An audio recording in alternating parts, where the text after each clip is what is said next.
नमस्कार दोस्तों, आज मैं आपके लिए तेली समाज की उत्पत्ति कैसे हुई उसके बारे में जानकारी लेके आया हूँ। ऐसे हुई सृष्टि में तेली जाति की उत्पत्ति। पौराणिक कथाओं में गणेश की पुनर्जीवित होने के बाद कहानी समाप्त हो जाता है, किंतु तेली समाज के विद्वान पुरखों में इस कहानी को आगे बढ़ाकर उस व्यापारी को न्याय दिलाते हैं जिसके हाथी का सिर काटकर गणेश जी के धड़ में जोड़ा गया था। वहीं व्यापारी सनातन इतिहास का प्रथम तेली जिस दिन गणेश जी को पुनर्जीवन की मिला, उसी दिन प्रथम तैलिक पुरुष का अवतरण हुआ था। इसलिए गणेश चतुर्थी के दिन तेली दिवस मनाया जाता है और ये तर्क रूप से सही है। आइए जानते हैं तेली समाज का उत्पत्ति कैसे हुई और इतिहास के बारे में। तेली समाज का इतिहास काफ़ी पुराना है और वह इस देश के सभी विभागों में फैला हुआ है। तेली समाज के लोग अपने व्यवसाय के लिए जाने जाते हैं। इस समाज का मुख्य व्यवसाय तेल का उत्पादन होता था। वह इस व्यापार में काफ़ी माहिर होते हैं और इस उद्योग को बचाए रखने के लिए उपाय अपनाते हैं। इस समाज की शुरुआत भारत के उत्तरी भागों से हुई थी और फिर धीरे धीरे इसी रूपरेखा पूरे देश में फैली। तेली समाज का इतिहास वेदों से जुड़ा हुआ है। वह वेदों में तेल का उल्लेख भी किया गया है, जिससे स्पष्ट होता है कि इस उद्योग का प्रचलन बहुत पुराने समय से होता आया है। तेली समाज का इतिहास विभिन्न युगों में अलग अलग रूप में विकसित हुआ है। आधुनिक भारत में तेल के उत्पादन में उनकी भूमिका काफ़ी महत्वपूर्ण है। तेल को खाद्य और औषधि दोनों के रूप में उपयोग में लाया जाता है और तेली समाज के लोगों ने इस उत्पादन को अपना पेशा बनाया हुआ है। तेली समाज की संस्कृति और रीति रिवाज भी बहुत विशिष्ट हैं। इस समाज के लोग अपने धर्म, भाषा और संस्कृति के प्रति बहुत सम्मान रखते हैं। तेली समाज में विवाह और अन्य सामाजिक प्रयोजनों के लिए उनकी रीति रिवाज अलग अलग होती है।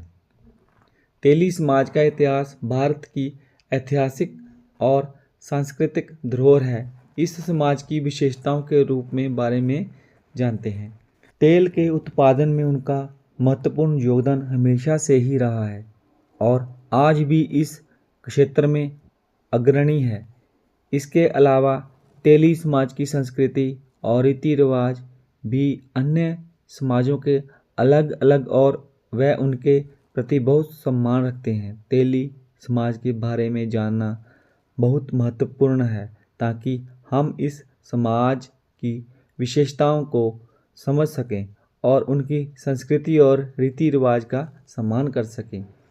तेली जाति के एक और मान्यता है कि पौराणिक भगवान शिव जी की अनुपस्थिति में माता पार्वती असुरक्षित अनुभूति कर रही थी, क्योंकि उनके महल के द्वार में कोई द्वारपाल नहीं था। इसलिए अपने शरीर के पसीने से गणेश का निर्माण किया और दक्षिण द्वार की सुरक्षा में तैनात कर दिया।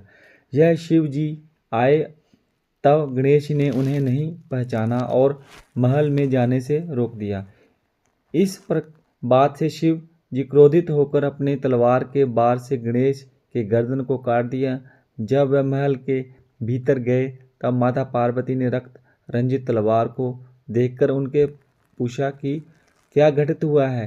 तत्पश्चात अपने पुत्र के वध के लिए उन पर गंभीर दोषारोपण किया। शिवजी इसकी बहुत व्यक्ति होकर कहा कि सिर को पुनर्स्थापित नहीं किया जा सकता, क्योंकि सिर भस्म बन चुका है।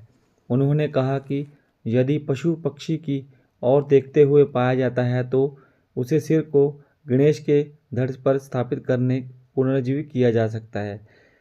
संयोग के एक व्यापारी महल इस तरह गणेश को हाथी का सिर प्राप्त हुआ।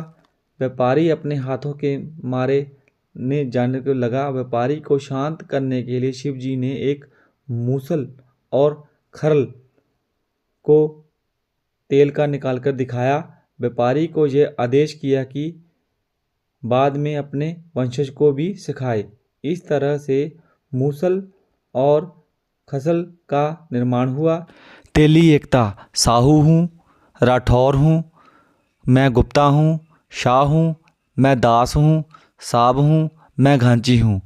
असल में हम सब तेली हैं। ये थी तेली समाज की गौरवशाली इतिहास और पौराणिक कथाओं में जो इतिहास है उसके बारे में। अगर आपने अभी तक मेरे चैनल को सब्सक्राइब नहीं किया तो सब्सक्राइब कर लीजिए, ताकि मैं आपके तेली समाज के और कुलदेवी या और कोई इतिहास के बारे में बता सकूं। धन्यवाद।